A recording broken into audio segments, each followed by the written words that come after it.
지난해 한미 첫 정상통화에서 한국 조선업에 협력을 요청했던 트럼프 미국 대통령. 하지만 외국 조선소에서 미 해군 함정의 건조를 금지하는 존스법이 문제로 거론됐습니다. 미국 내부에서는 국내 생산만 고집하다 조선업 전체가 쇠퇴했다는 반성까지 나오고 있습니다. That the U.S. is a maritime nation, and we've, over the last 40 or 50 years, we've stopped building ships ourselves. 미 해군 함정의 건조를 한국과 같은 동맹에 맡길 수 있도록 하는 법안이 미국 의회에서 발의됐습니다. 외국 조선소에서 해군 함정의 건조를 금지하는 법을 개정해 나토 회원국이나 미국과 상호 방위 조약을 체결한 인도태평양 지역 국가의 조선소에 맡길 수 있도록 한 겁니다. 비용은 미국 조선소보다 낮아야 하며 중국 기업이나 중국에 본사를 둔 다국적 기업은 개입할 수 없다는 조건이 달렸습니다. 법안을 발의한 마이클 존 커티스 공화당 상원의원은 미 해군이 준비 태세를 유지하려면 함정 355척이 필요하지만 현재 291척만 운영되고 있다고 지적하면서 미국 내에서 함정을 건조하거나 개량하는 것보다 건조 전체나 공정 일부를 신뢰할 수 있는 동맹국 조선소에서 할 수 있도록 선택지를 마련해야 한다고 주장했습니다. It needs to build, to reestablish the shipbuilding sector in the United States, both for our military, call it the Navy and Arctic Fleet, which today is under the Coast Guard, but also very much for the merchant marine and the commercial sector too. So, and Korea could be a great partner in that. I think they definitely will be. 당장 그린란드 메이 부사를 공개적으로 밝힌 트럼프 대통령은 대규모 쇄빙선 발주를 선언한 상태. We're going to order about 40 Coast Guard big icebreakers, big ones. 이번에 발의된 법안이 특정 국가를 협력 대상으로 명시하진 않았지만 미국과 상호 방위 조약을 체결한 국가 중 첨단 해군 함정을 미국보다 저렴하게 건조할 수 있는 국가는 사실상 한국과 일본뿐입니다. Wouldn't that be interesting to have South Korea, our great ally, help us with icebreakers? 미국 의회에서는 해군력의 유지를 위해서는 한국, 일본 등 동맹국과 더욱 협력해야 한다는 목소리가 꾸준히 제기되어 왔습니다. SBS 정경인입니다.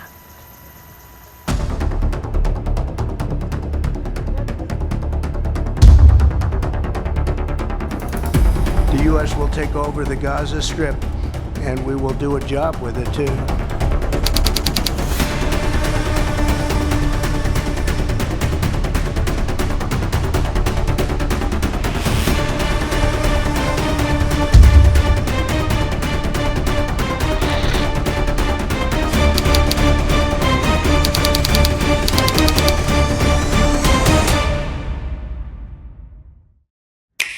안녕하세요. 깊이 있는 이야기를 취재하는 특종의 발견입니다.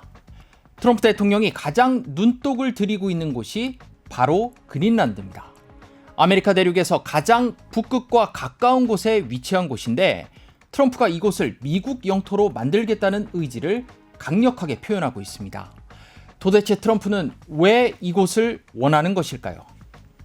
오늘은 트럼프 1기 정부에서 북극연구위원회 위원으로 그린란드 정책을 직접 설계했던 토마스 댄스와 단독 인터뷰를 통해 그 이유를 설명해 드리려고 합니다. First of all, how is the weather in Greenland right now? What brought you there? Well, the weather is, it's early morning here, so early in terms of 7, but it's dark, right? So it's snowy, cold. It's a good January day in Greenland. The light comes up about 10 o'clock today, so it's winter in the Arctic. I came up with my group. Today is actually something for Chaplain's Day that we're doing a recognition, a commemoration of, and I'm getting ready to fly down to a former U.S. military base in south of Greenland today to commemorate that.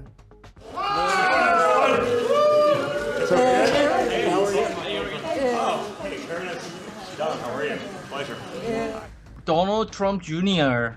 visited Greenland.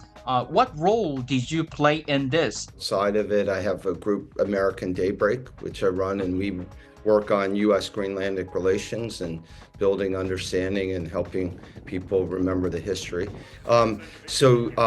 Yes, we helped in terms of connecting the Trump family there, because this was a personal visit with people here who would be interested, and helped recommend the places they visited. And Why does President Trump believe it is necessary for the U.S. to acquire Greenland? sure, I think, well, I don't know about the word acquire, but he certainly has talked about a range of potential possibilities there, and I think everything's on the table. I think President Trump recognizes that the U.S. has an abiding and longstanding vital national security interest in Greenland, as it's part of North America and really the front door from our U.S. on the U.S. East Coast. Well, recall, this goes back to the geography. So Greenland is part of North America geographically, separate from Europe. It's always been that way, going back to the Monroe Doctrine, the realization for the U.S. back to the mid-1800s. The base at Bitavik is the northernmost U.S. base, military base in the Arctic. So it provides a range of capabilities up there, both in the sky, in the sea, up in space, and that goes back to Cold War days when the evolution was even greater in terms of, but it's everything from presence to detection to command and control of telemetry and, satellite systems that are, a lot of the security infrastructure for the rest of the world pulls data, draws information from places like Bitavik. So it's all integrated in a very complex system. Without a key piece like that, the whole system is jeopardized. So that's when President says it's vital for not just American national security interests, but for the entire free world. He's not exaggerating.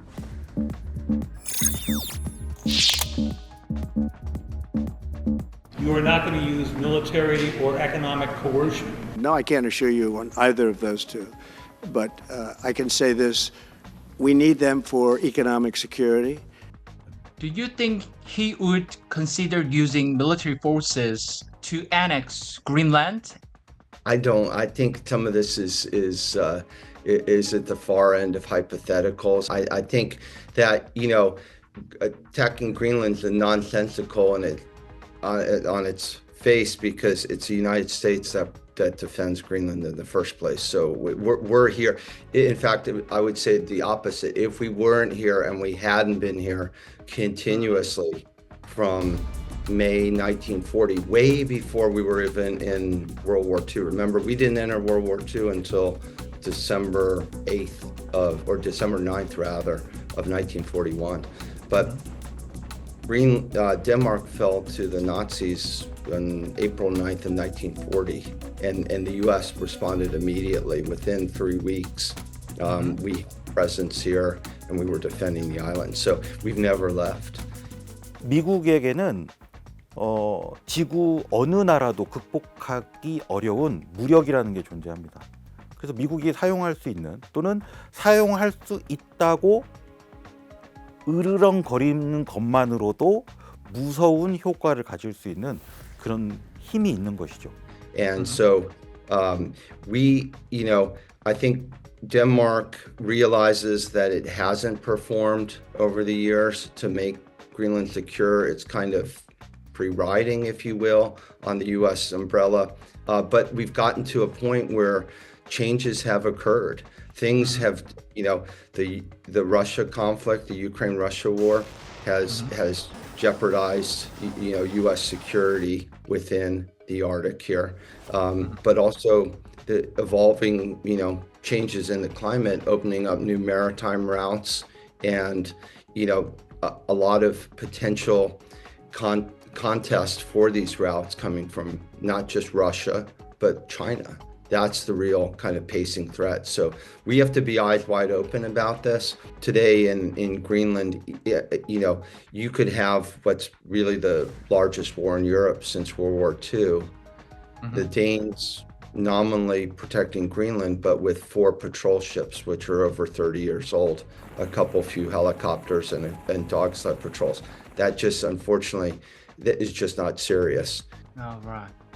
Russia has been very active militarily in the Arctic. What kind of activities are they conducting? It's no secret. They have something on the order of 60 icebreakers and 50 bases right across the Arctic. You know, their GLONASS system, you talk to some fishermen here in Greenland, they say, well, it's actually, in some respects, it's got better data than your GPS system does.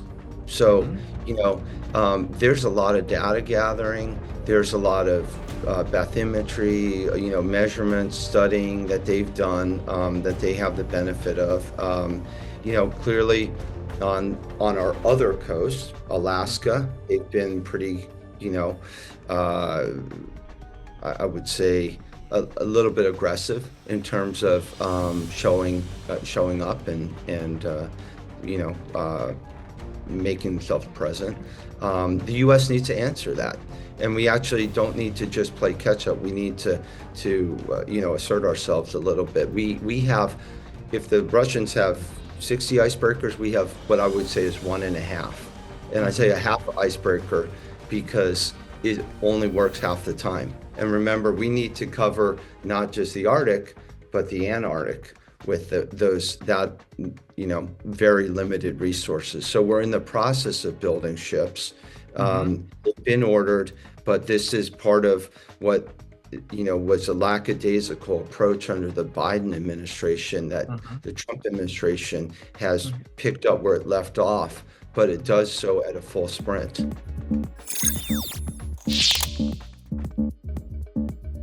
We're going to order about 40 Coast Guard big icebreakers, big ones.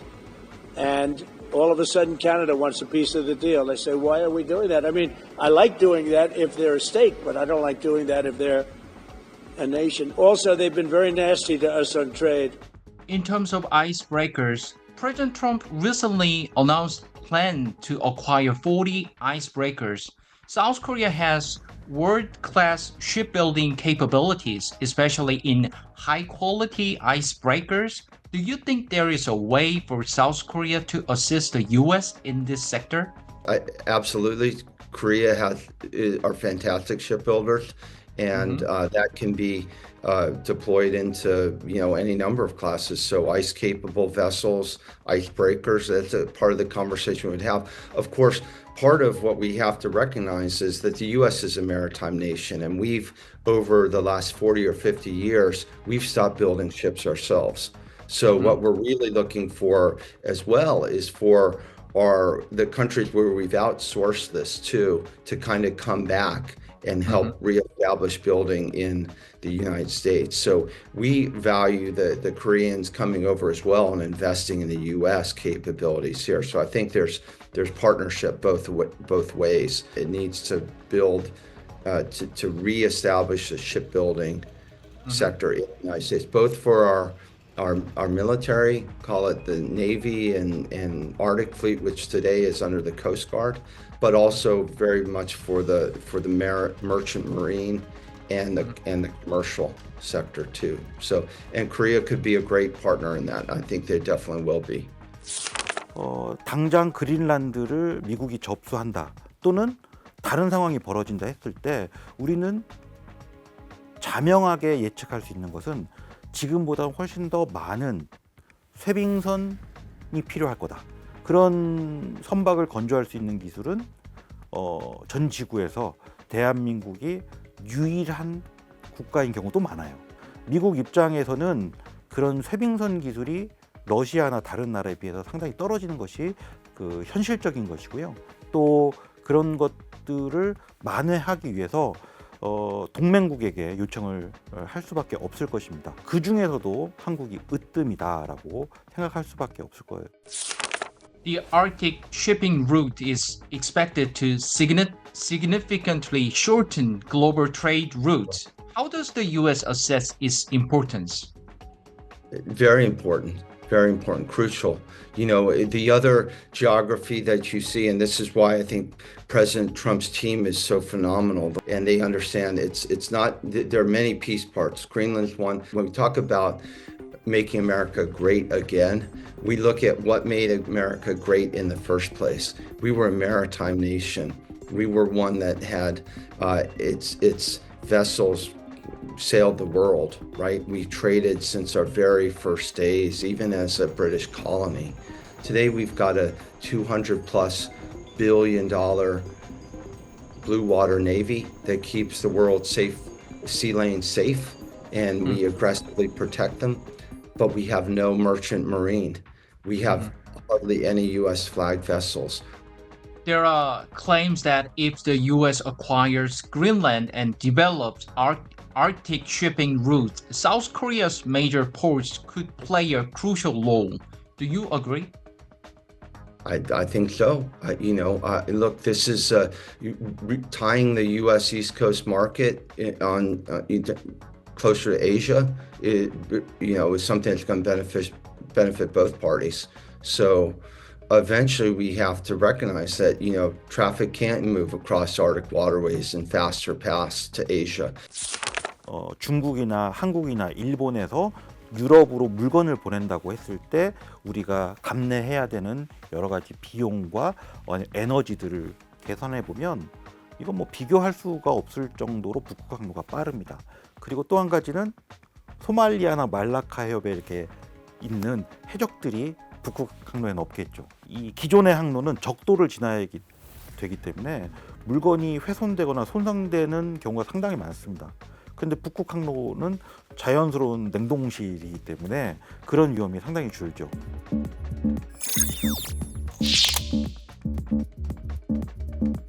China reportedly attempted to fund major infrastructure projects such as airports in Greenland as part of its Belt and Road Initiative. Why is the U.S. concerned about this? I think it's the same, it is a concern. You quite rightly highlight it. This wasn't only in Greenland, it was in many places around the world, and they continue to do so today. And that's the Chinese expressing their national interest very aggressively around the globe. At some points, they're really in opposition to the U.S. and ours and the free world. Public opinion polls suggest that Greenlanders desire independence more than integration into the U.S. Do you think a referendum on independence is possible? Whether they decide to pursue it or not, it's really up to the Greenlanders now. Now there are elections which are coming up too. By April 6th, I think they'll be determinative in terms of, the Greenlanders' choice. I don't know whether the referendum will be held at that time or it might at a date in the future, but I think this is a very it's the moment here for Greenlanders to decide how, what they would like for their future, and to kind of to stand up and really have that conversation. 지금 그린란드의 인구가 5만 6천 명 정도 되는데 이들 인구는 상당히 적은 숫자죠. 그래서 어떤 작은 불씨로 태도가 이렇게 바뀔 가능성은 충분히 있습니다. 덴마크 정부가 원주민들에게 문명의 길로 들어오라라고 좋게 표현하지만 사실상 덴마크의 통제 아래에 놓이게 하려는 노력도 많이 했습니다. 원주민들에게 주는 그 영향력 또는 어떤 위협감은 대단한 것이죠. 그래서 그들 입장에서 봤을 때는 그런 것들이 아픈 기억으로 많이 남아 있을 겁니다. 트럼프 대통령은 그린란드를 미국의 사활적인 이해가 걸린 중요한 곳으로 인식하고 있습니다. 그의 영토 확장 계획은 우리 안보와 경제에도 직간접적으로 적지 않은 영향을 미칠 것으로 예상됩니다. 오늘 특종의 발견은 여기까지입니다.